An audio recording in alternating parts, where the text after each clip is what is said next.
Então o padrão desse vídeo vai ser bem diferente do que a gente vê aqui no canal, vai ser bem rápido, né, no sentido aí YouTube 2.0 mesmo, que é sobre as eleições, o segundo turno agora das eleições para presidente. O primeiro recado é para você que vai votar no Bolsonaro, né, que tem a intenção de votar no Bolsonaro. Eu já desisti de argumentar com você.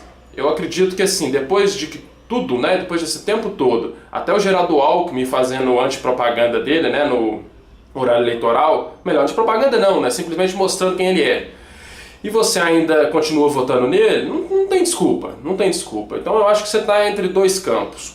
Ou você é de fato um debilóide, uma pessoa que tem algum problema de cognição, que não consegue entender que o sujeito é racista, é homofóbico, é anti-mulher, é anti-pobre, é anti-trabalhador. Isso daí é evidente, basta você ver as falas dele, né? Então, nesses pontos, se você ainda vota nele, eu estaria perdendo meu tempo, estaria dando murro com ponta de faca. Então o que eu tenho para dizer para você é o seguinte, você tem algum parente, né?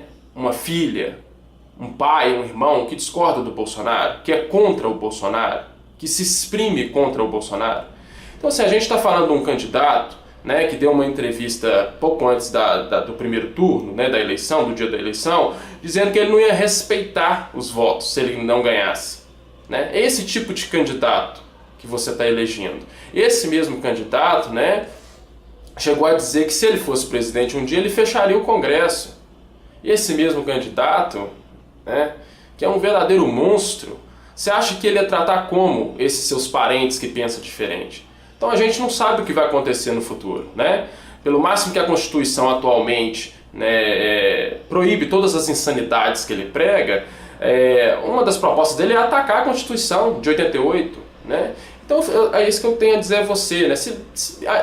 Já desisti de te convencer, já desisti, mas só pense nisso. Será que você quer amanhã, né, uma polícia batendo na sua porta e levando seu filho, a sua filha que discorda dele sem te falar por quê, para ser torturado? Ou até mesmo, né, digamos que aí sua família seja, eu acho que a coisa é meio vírus de zumbi, né? Vamos supor, sua família toda já está corrompida, todo mundo aí vota no Bolsonaro, todo mundo é bolsominion. Pensa o seguinte, será que sua filha de repente pode ser confundida? Né? Aí ela vai ser torturada, até quando? Para eles acharem que ela é uma subversiva, né? Então assim, a gente está usando esses termos da ditadura, mas é porque realmente estamos falando de um filhote da ditadura. Então é isso, para você que é bolsominion, eu falo, pense naqueles que você conhece e que discordam de você. Você quer que ele seja torturado?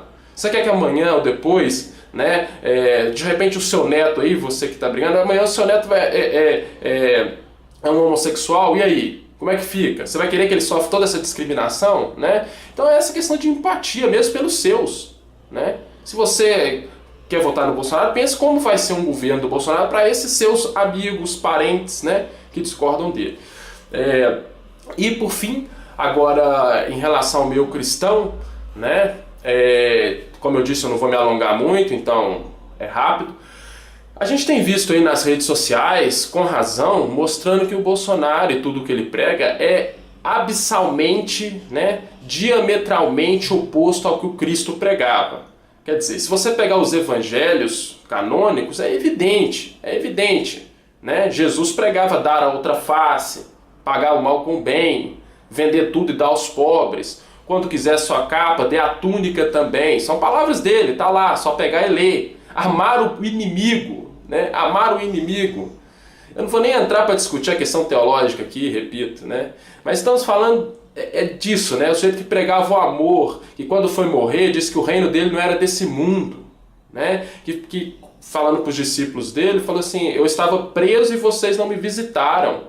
Aí os discípulos dele sabiam que ele não tinha sido preso, falou para Jesus, mas o que o senhor quer dizer? Aí ele falava, quando você vê esses pequeninos, ou seja, as pessoas presas, né?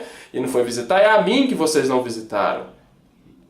E ele continua citando outros exemplos. Então a coisa é tão grosseira, né? Uma pessoa se dizer cristã e defender Bolsonaro, né? Que por sua vez defende pena de morte, bandido bom é bandido morto, excludente de ilicitude para a polícia subir no morro e matar quem quiser, né? Achou que o sujeito está armado, fuzilar com 30 tiros, foi a expressão que ele usou no Jornal Nacional, né? Então assim, é coisa absurda. Até se a gente for parar para pensar, né, segundo a passagem bíblica, Jesus estava, né, crucificado ao lado de um ladrão. Aquele ladrão ali foi o primeiro a entrar no reino dos céus, né? Jesus sempre esteve ao lado dos oprimidos, dos pobres. Jesus sempre falou contra a riqueza, contra o acúmulo de riqueza, né? Disse que era mais fácil passar um camelo debaixo de um fundo de uma agulha, né? Do que um rico entrar no reino dos céus. A história de Zaqueu e tudo mais. Então a contradição é tão bizarra, tão flagrante a tudo que Jesus ensinou, que quando um sujeito se diz cristão, a coisa chega a ser assim, agressiva. Agora, embora seja, né, o Bolsonaro seja flagrantemente contrário a tudo do cristianismo, das palavras de Cristo, por outro lado, a igreja evangélica não é contraditória ao Bolsonaro. Vocês vão entender. Eu já fiz parte, né, há séculos atrás, de uma igreja evangélica, então falo por experiência própria, né? Então, assim, aquele meio, ele propaga já a submissão da mulher.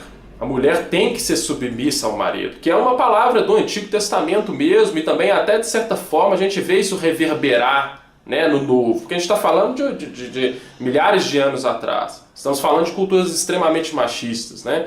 Mas em todo caso, esse ambiente já de rebaixamento da mulher que o Bolsonaro, né, prega, inclusive falando que a mulher tinha que ganhar menos por engravidar, que ele não contrataria com o dinheiro dele uma mulher, né? Que ele não pode fazer nada para equiparar os salários, como presidente ele não pode fazer nada, né? Então, assim, é insano, mas de qualquer forma, esse ambiente que rebaixa a mulher já está dentro da igreja evangélica, assim como o ódio a homossexuais. Na verdade, eles reprimem qualquer sexualidade. A sexualidade na igreja evangélica é um extremo tabu, né? Inclusive a gente vê casais que casam, sei lá, com 18 anos e tem uma vida horrível em todos os sentidos, sexual principalmente, né? E são pessoas tão frustradas que muitas das vezes o cara tá agredindo a mulher, sabe, diariamente. E aí naquele meio ali não há separação. Então a pessoa acostuma com aquilo, né? Então já são mulheres submissas. Então quando eles olham essa questão da homossexualidade, por exemplo, eles falam que o quê? Odeiam o pecado, não odeiam a pessoa. Mas é só em teoria. Né? Eu já estive na igreja evangélica, vi muitos amigos que eram homossexuais reprimidos, sofrendo horrores ali dentro. Sofrendo horrores. Né? Então assim, a verdade é que o ambiente mesmo contra a pobreza já está ali dentro. As igrejas evangélicas, a maioria delas, pregam o quê? A teologia da prosperidade. Então eles veem a pobreza como uma espécie de culpa do próprio pobre. Então aquele ambiente ali, né, já coloca assim, o cara não é um homem de Deus. Ou pelo menos ele está em pecado. E coisas semelhantes. E é curioso que eles são pobres, a grande maioria é extremamente miserável, é pobre. Mas aí junto o quê? Já estão alienados a tal ponto de ver isso. A pobreza não é culpa do Estado, não é culpa, né, de um sistema político, não. Já tem isso inculcado. Por exemplo, até a questão da submissão à autoridade. Igreja evangélica não é um lugar de voz, não é um lugar que a pessoa pode discutir, não é um lugar que a pessoa pode argumentar contrário ao pastor. O pastor é a liderança, pronto, acabou. Vai em qualquer igreja evangélica e assista um culto. É só a fala de cima para baixo. Então, aquele ambiente que já é extremamente machista, homofóbico, odeia pobre, vocês estão percebendo? Casa perfeitamente com as ideias do Bolsonaro. Então é aquela coisa ambígua, né? Por um lado, é totalmente contrário ao que o Cristo pregou. Por outro lado, se encaixa perfeitamente na igreja evangélica. Porque a igreja evangélica ela é contradição às bases elementares do cristianismo. Entende? Então assim, é preciso, gente, a gente colocar na cabeça o seguinte: não adianta mais querer argumentar com bolsominion. Os caras vão mandar para você uma hashtag, vão mandar para você, é bom já ir se acostumando. Tá? Não adianta, essas contradições que eu estou falando aqui do cristianismo, não adianta. Eu tinha esquecido, né? Inclusive o racismo. O racismo em muitas igrejas evangélicas é naturalizado. Por exemplo, o caso da igreja lá do Feliciano e várias outras, né? Eles pegam lá o mito lá de Gênesis falando que Caim foi amaldiçoado por Deus e eles interpretam como se fosse a cor negra da pele, os traços negros. É muito pesado isso, gente, é muito sério isso. É um ambiente que realmente assim, já é o ovo da serpente. Você pode ter certeza, boa parte dos votos do Bolsonaro vem do meio evangélico, vem do meio protestante, né? É quase a totalidade deles, né? Enfim, completamente contra o que o Cristo ensinou, mas pegando já o que eles vivem votando nesse sujeito.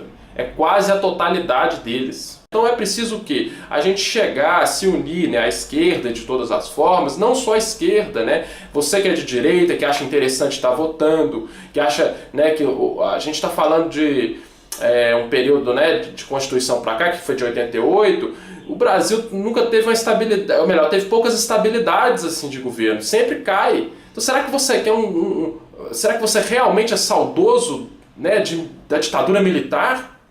Então não é uma questão mais de esquerda. Quando eu falo pessoal de esquerda se unir, é mais para tentar assim, falar com os trabalhadores próximos de você. Né? Deixar claro, Bolsonaro votou a favor da reforma trabalhista. Bolsonaro é contra as leis trabalhistas. Né? Não basta o idiota do vice dele, né, ter falado lá contra o 13º, né, e depois tentado corrigir da maneira mais patética que eu já vi. A verdade é que isso tudo também está na cabeça do Bolsonaro, né? E ainda que você aí, né, fala, não, mas talvez não esteja, você está errado, mas só a título de argumentação, né, o jumento Mourão é linha sucessiva da presidência. A gente está com o Temer aí, né? Então, assim, linha sucessiva da presidência tá aí.